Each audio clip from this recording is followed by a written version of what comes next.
రేపు మా సోదరిమణి పట్నం సునీత మహేందర్ రెడ్డి గారి నామినేషన్కు మా గౌరవ ముఖ్యమంత్రి గారు 3 గంటల ప్రాంతంలో కలెక్టరేట్కు రానున్నారు.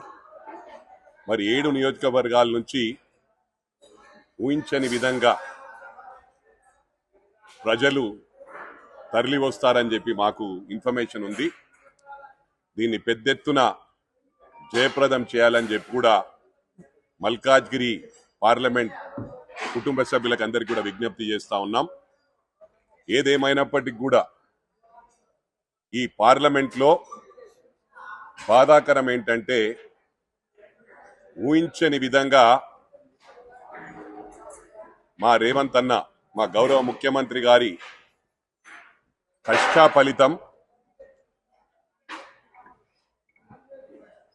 ప్రభుత్వం రావడం జరిగింది. కానీ గ్రేటర్ హైదరాబాద్ లో ప్రజలు ఓ కన్ఫ్యూజ్డ్ స్టేట్ లో ఉండే రూలింగ్ పార్టీ తప్పకుండా మళ్ళా బీఆర్ఎస్ఏ వస్తుంది, వీళ్ళతో తలనొప్పులు ఎందుకు, మళ్ళీ ఏదైనా కొత్త ఉద్యమం ప్రారంభం చేస్తారేమో.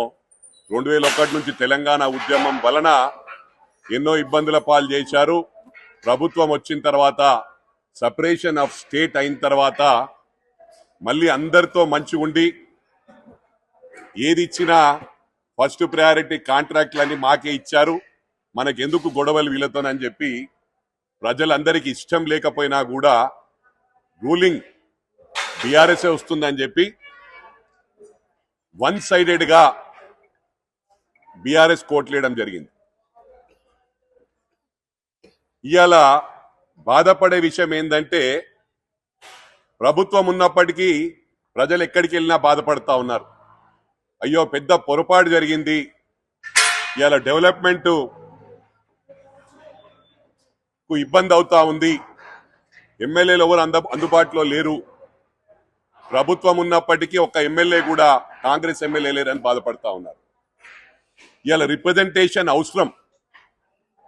మరి పార్లమెంట్ లో ఒక్క మహిళ కూడా లేదు. ఈరోజు కాంగ్రెస్ పార్టీ ఒక మహిళకు అవకాశం ఇచ్చింది.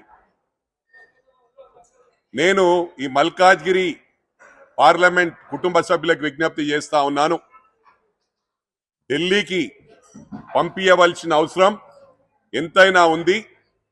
ప్రతి నియోజకవర్గంలో కూడా ఎమ్మెల్యే లేకున్నా మా ఇన్ఛార్జ్లు ఎవరైతే కాంటెస్టెడ్ క్యాండిడేట్స్ ఉన్నారో ఢిల్లీకి పంపించిన తర్వాత అభివృద్ధిలో మేము పూర్తి బాధ్యత వహిస్తామని చెప్పి మల్కాజ్గిరి ప్రజానికానికి విజ్ఞప్తి చేస్తా ఉన్నాం. ఏదేమైనప్పటికీ కూడా దళిత బంధు అని చెప్పి ఒక్క కాన్స్టిట్యున్సీలో మినిమం 200 గ్రామాలు ఉంటాయి. 100 దళిత బంధులు ఇచ్చి హరీష్ రావు అంటున్నాడు దళిత బంధు ఇచ్చినామని. ఇవన్నీ ప్రజలు గమనిస్తున్నారు. అంటే కొందరు ఏం చెప్తున్నారంటే వాళ్ళ కార్యకర్తలకే ఇచ్చిరని చెప్పి, వాళ్ళ కార్యకర్తలను కూడా సాటిస్ఫై చేయలే అని చెప్పి ఈ సందర్భంగా తెలియజేస్తా ఉన్నా.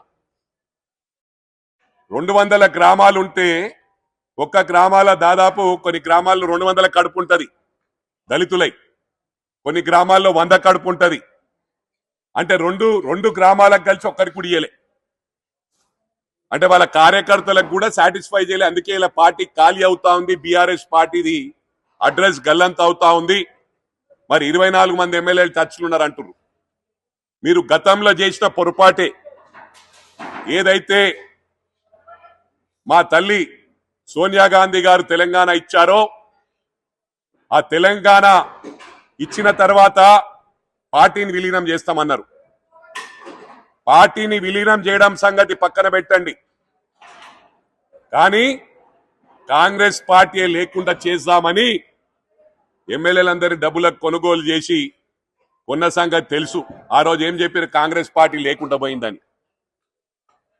ఇక్కడ ప్రజల మ్యాండేట్ తో ఆ ఎమ్మెల్యేలు గెలవబడ్డారు. ఇవాళ ప్రజలు మ్యాండేట్ ఇచ్చిండ్రు.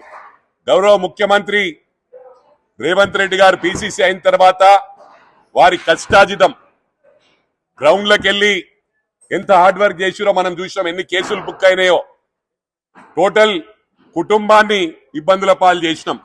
వాళ్ళ కూతురు పెళ్లికి కూడా ప్రశాంతంగా పెళ్లి చేయకుండా ఎన్నో ఇబ్బందుల పాలు చేసిండ్రు.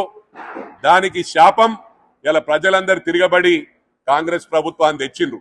ఇవాళ మళ్ళా ఇది ప్రజాస్వామ్య దేశం.